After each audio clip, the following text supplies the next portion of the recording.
المدرسة هتبتدي خلاص. بنحضر نفسنا ان الولاد يدخلوا المدرسة.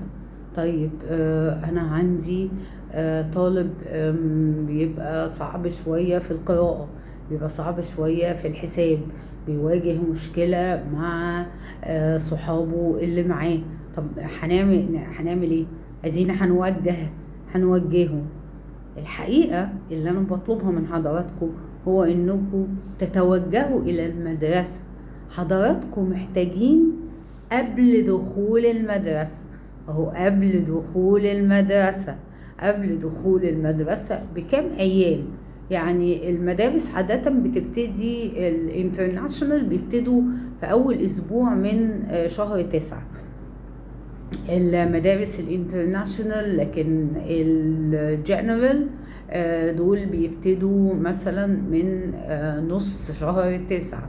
الحاجات الناشونال بتبقى في آخر شهر 9.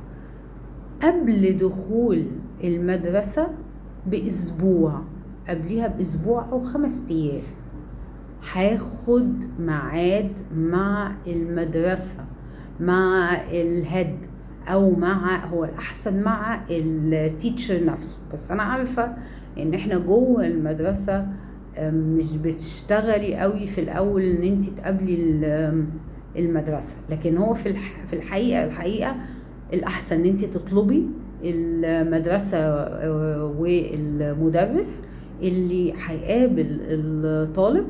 وهنا هنطلب منهم كل اللي انا عايزة اطلبه من اهل للمدرسة، ان هم يعملوا connection، يعملوا علاقة قرب من الطالب.